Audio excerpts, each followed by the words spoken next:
Fala, fiel torcida! O Corinthians está garantido nas quartas de final do Campeonato Paulista. Você não ouviu errado. Com 4 rodadas de antecedência, o Corinthians já está classificado. Você acompanha agora aqui na Rádio Coringão a análise fiel de Corinthians 2, São Bernardo 0.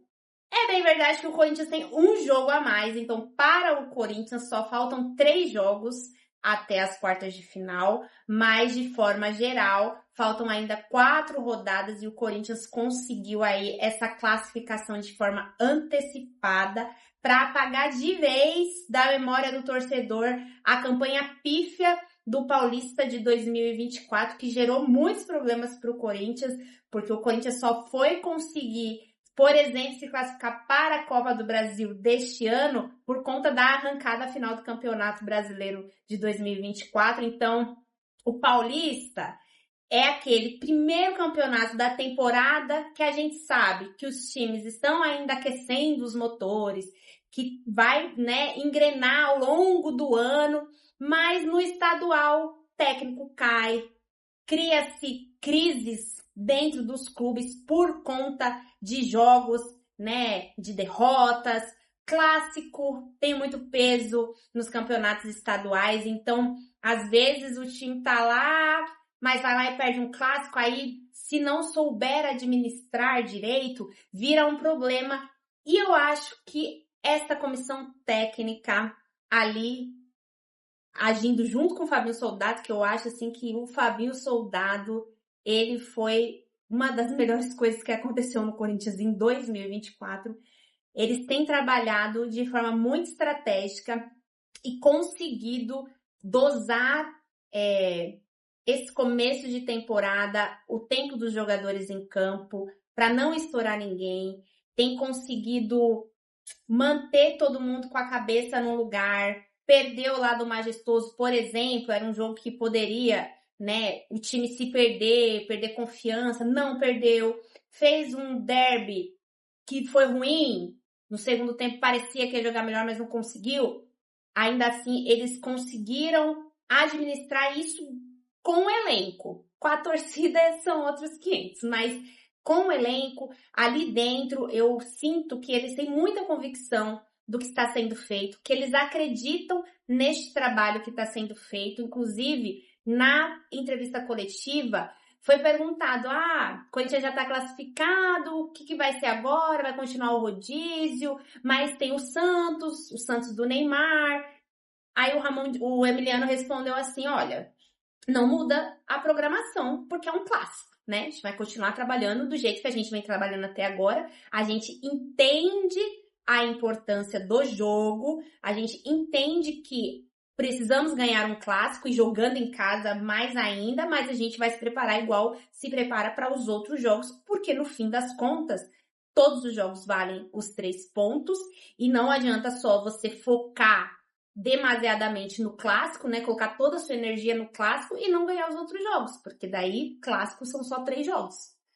De 12, os outros 9 você precisa também trabalhar para ganhar eles, e foi o que o Corinthians fez, é o que o Corinthians tem feito, por isso garantiu essa vaga com antecedência. E neste jogo contra o São Bernardo foi um jogo difícil, porque o São Bernardo é um dos times um dos melhores times, estava brigando inclusive para ter a melhor campanha junto do Corinthians. Ele empataria com o Corinthians em pontos se ele ganhasse o jogo, mas ficaria na frente por conta de saldo de gol e com um jogo a menos. Então olha que importante o Corinthians ter ganhado, porque o Corinthians foi a 22 pontos, distanciou tanto do segundo colocado, o Mirassol, do grupo dele, quanto do São Bernardo, que é o segundo colocado da campanha geral. E mesmo que esses times ganhem o jogo que eles têm a menos, o Corinthians ainda tá lá na frente, 3 pontos. Muito importante o Corinthians ter ganhado contra o São Bernardo num jogo difícil, que o Corinthians ficou a maior parte do tempo com a bola. O primeiro tempo, principalmente, o Corinthians teve volume de jogo, Corinthians incisivo, um Corinthians recuperando bola rápida, um Corinthians empurrando o São Bernardo, para o seu campo de defesa, não deixando o São Bernardo jogar. Cedeu alguns espaços em alguns momentos, mas principalmente no primeiro tempo, o Corinthians foi muito bem também defensivamente. Destaques para Félix Torres e João Pedro Choca. Eles são a dupla de zaga responsável pelos 2 jogos que o Corinthians não sofreu gol neste campeonato. O Corinthians tem 9 jogos, sofreu gols em 7. Nos 2 que não sofreu gols, quem estava na zaga era o Pedro Choca e o Félix Torres. O Pedro Choca amadureceu bastante por ter jogado ano passado pelo Ceará, Série B. É um jogador que se mostra bem seguro, sério, joga sério, não tenta inventar, né? Muitas vezes faz ali o arroz com feijão, mas muito bem feito. O Félix Torres, ao lado do Pedro Choca, jogando pelo lado direito, que é o melhor lado dele, onde ele se joga melhor, inclusive onde ele joga pela seleção, também está se destacando. Então, é bom também que esses jogos serviram para o Ramon Dias e para o Emiliano observarem os jogadores. Cada um teve ali a sua chance. Todo mundo teve uma chance e tem que saber aproveitar, né? Claro, poxa, coletivamente fica ruim porque você não está acostumado a jogar com aqueles jogadores, mas aí se você individualmente é um bom jogador, tecnicamente é um bom jogador, você vai aproveitar aquela chance e eles têm aproveitado. Outro jogador que está muito bem nessa temporada e ontem fez uma partidaça, inclusive para mim ele foi o destaque do jogo, apesar dos gols de Romero e de Memphis.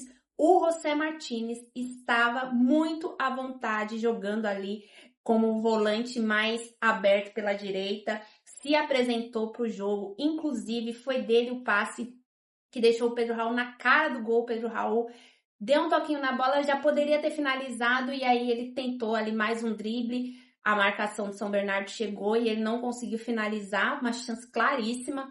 O Pedro Raul teve também uma cabeçada que ele bateu na trave, então o Pedro Raul fez um jogo razoável, mas não conseguiu ser efetivo nas chances que teve. Quem mais se destacou?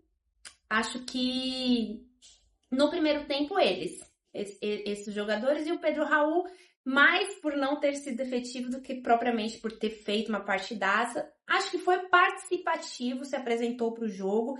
Teve também um lance do Romero que estava impedido. O Romero chegou a abrir o placar no primeiro tempo, mas estava impedido. E o Romero, ele não fez um bom jogo.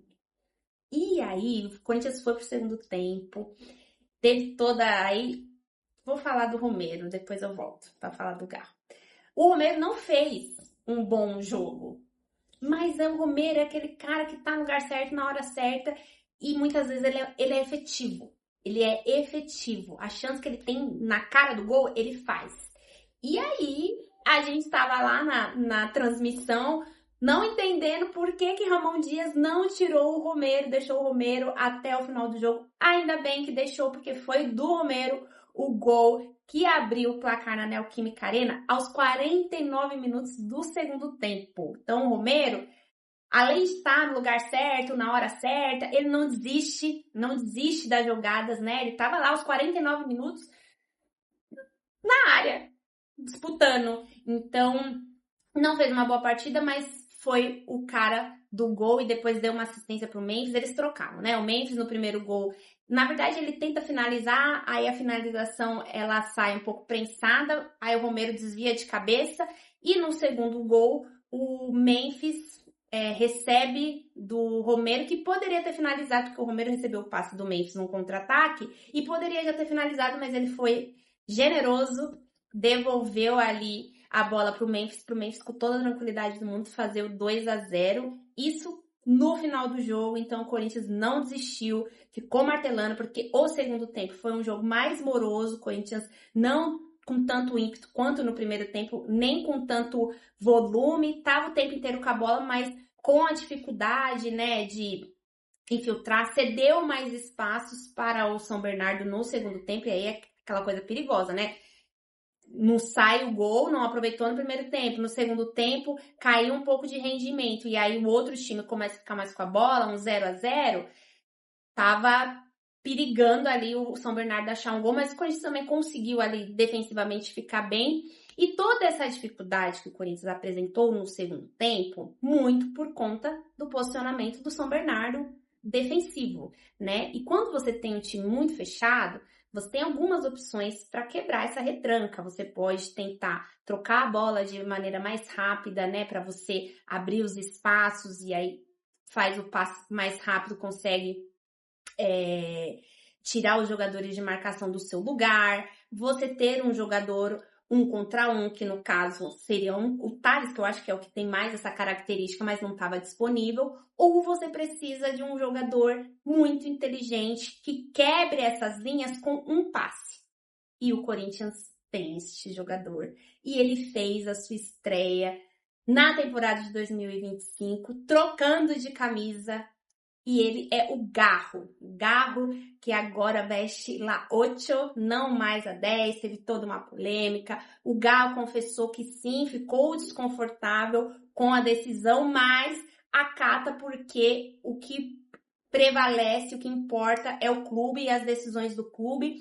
E aí ele já mostrou assim, olha, não importa se eu estiver com a 8, se eu estiver com a 10, eu sou um jogador diferenciado, eu sou um jogador inteligente, eu sou um jogador que faço a diferença. E ele conseguiu fazer a diferença no tempo que ele ficou em campo, mais ou menos 45 minutos, com esse passe que quebra linhas. Em alguns momentos até gerou finalização, em outros o passe foi um pouco rápido, mas aí faz parte também, né, porque ele tá voltando aí a jogar, ainda tá descalibrado um pouquinho o pé, mas ele já mostrou toda a diferença e um alívio, né? Tanto que Ramon Dias rasgou elogios para o Garro na coletiva de imprensa, dizendo que bom que a gente tem um jogador desse, porque ele já colocou ali 2, 3 bolas que eram chances de gol, e ele é esse jogador. Ele voltou ontem, a gente espera que esteja bem. Se ele mostrou ali um cartão de visita, que tá ok, só vai precisar ir mais de ritmo de jogo mesmo. E é um baita reforço pro Corinthians.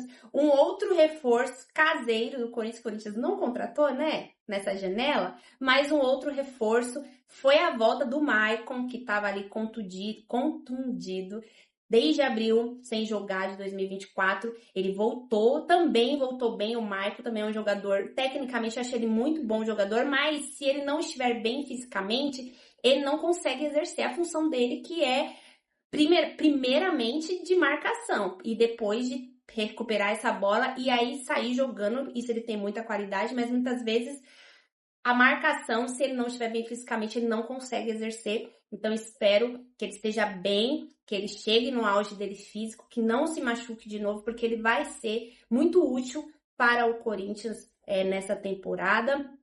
Só tem coisas para arrumar, obviamente, como eu falei, deu alguns espaços para o São Bernardo no segundo tempo. O Corinthians está com um problema aí na transição defensiva, que ele precisa tomar cuidado, porque se pega um time mais técnico, mais rápido, vai gerar muito problema, muito desconforto. Então tem ajustes que precisam ser feitos, mas é muito mais fácil você fazer ajustes quando você está ganhando. E o Corinthians está muito bem, obrigado, está conseguindo aí as suas vitórias, e eu acho que ao longo da temporada vai amadurecendo, vai melhorando, vai voltando aí os jogadores à forma ideal e conseguindo fazer um jogo coletivo melhor.